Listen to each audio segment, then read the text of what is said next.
राह का दिल टूट चुका था, जिसे उसने जिंदगी भर अपना समझा, जिस पर भरोसा किया, जिससे मोहब्बत की, उन सब ने उसे धोखा दिया था। एक नहीं, दो नहीं, हर एक ने। माँ ने, मामी ने, अरमान ने, बतूल ने। सबने झूठ बोला, सबने छुपाया, और राह अंधेरे में ही भटकती रही, तड़पती रही। राह ने ज़ैनब से पूछा, आपने इतना बड़ा जुल्म कैसे किया मुझ पर? आपने तो माँ की तरह पाला था मुझे।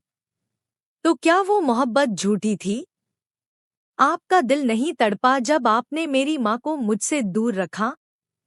जिस औरत को आप बहन बना के इस घर में लाई, वो मेरी अपनी माँ थी। मेरी माँ मेरे सामने थी और मैं उसे माँ नहीं कह सकी। ये कौन सा इंसाफ है? कौन सी भलाई थी इसमें मेरी? ज़ैनब ने हाथ जोड़ते हुए कहा, मैंने सिर्फ तारा से किया वादा निभाया। वो नहीं चाहती थी कि उनकी गलती की सजा तुम्हें मिले। मैंने पूरी कोशिश की माँ जैसी मोहब्बत देने की। राह बोली, हाँ, खुदाई रह गई। एक खालीपन जो कभी नहीं भरा। आपसे मुझे माँ की खुशबू आती थी। वो खुशबू भी आपने छीन ली। नाना जान के जाने के बाद जो मेरे सबसे करीब था, वो आप थी। आपने वो भरोसा भी तोड़ दिया।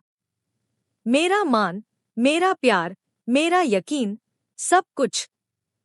और फिर राह ने अरमान का सामना किया। उसकी आंखों में आंसू थे, दिल में आग थी। उसने कहा, अरमान, तुम्हें पता था।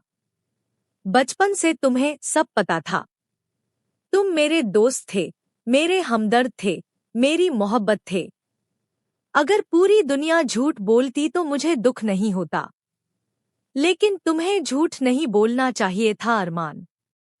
तुम जानते थे मैं अपनी माँ के लिए कैसे तड़पी हूँ। हर जगह तलाश किया मैंने उन्हें। तुम्हें मेरे दर्द का एहसास थोड़ी ना होगा, क्योंकि तुम्हारे पास तो तुम्हारी माँ थी। और तुमने मुझे मेरी माँ से दूर रखा।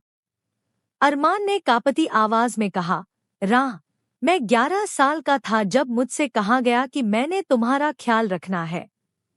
मैंने अपनी सारी जिंदगी सिर्फ उस वादे को निभाने की कोशिश की। हम दोस्त थे, यही वजह नहीं थी। हम सच में दोस्त थे। मैंने कभी तुम्हारा भरोसा नहीं तोड़ा। राह ने टूटी हुई आवाज में कहा, तुम मेरे दोस्त नहीं हो अरमान। अब वो ताल्लुक नहीं रहा। मैं जरयून से शादी कर रही हूँ। तुमसे दोस्ती का हक छीनती हूँ। सारे हक छीनती हूँ। मैं तुम्हें कभी माफ नहीं करूंगी। अरमान के अंदर तूफान उठ रहा था। वो सोच रहा था, काश वो तस्वीर उस दिन देख लेता जो तारा उसे दिखाने की कोशिश कर रही थी। तो शायद सब कुछ अलग होता। काश ये सब मोहब्बत शुरू होने से पहले हो जाता। उधर तारा, जो राह की असली माँ थी, उसके कमरे में आई। एक माँ जो अपनी बेटी के सामने खड़ी थी, लेकिन अजनबी बनी हुई थी। तारा ने धीरे से कहा, मैं तुम्हारी माँ हूँ राह। जो कुछ भी किया, तुम्हारी भलाई के लिए किया। राह ने तल्ख लहजे में जवाब दिया, कौन सी माँ? वो माँ जो मुझे छोड़ के चली गई? जिसने बाकी सबसे वादे किए, बातें की, लेकिन मेरे लिए क्या किया आपने? जब मुझे आपकी सबसे ज्यादा जरूरत थी, तब आपने मुझे अकेला छोड़ दिया। अंधेरे कमरों में, तकलीफों में। और आप कहीं और थी। ज़ैनब आपको हर लम्हे की खबर देती थी, फिर भी आप नहीं आईं। मुझसे एक बार नहीं पूछा कि मैं कैसी हूँ। तारा की आंखें भर आईं, बेटा। राह ने झटके से कहा, बेटा मत कहिए मुझे। मेरी माँ मर चुकी है। हमारा कोई रिश्ता नहीं है।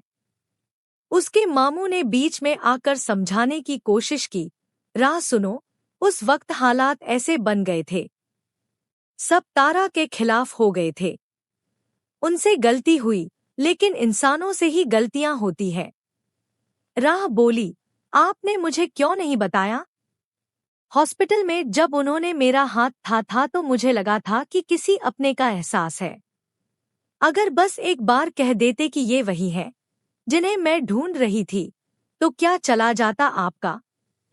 क्यों नहीं कहा? बतूल भी उन लोगों में शामिल थी जिन्होंने सच छुपाया।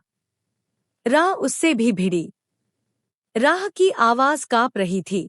बतूल, तुम जानती थी, और तुम तो मेरी सबसे अच्छी दोस्त थी, मेरी बहन थी। तुमने भी मुझसे झूठ बोला। मैं तुम्हें कभी माफ नहीं करूंगी। बतूल ने कुछ कहने की कोशिश की, लेकिन राह ने सुनने से इनकार कर दिया। इस सब के बीच अरमान की अम्मी उसे समझाने की कोशिश कर रही थी। कह रही थी, अरमान बेटा, तुम्हारी पोस्टिंग हो गई है, सरकारी घर मिलने में वक्त लगेगा, लेकिन अब इस घर से जाने का वक्त आ गया। अरमान ने कहा, अम्मी, तारा को इस हालत में छोड़ना ठीक नहीं, लेकिन इससे पहले कोई और हमें जाने का कहे, हमें खुद ही चले जाना चाहिए।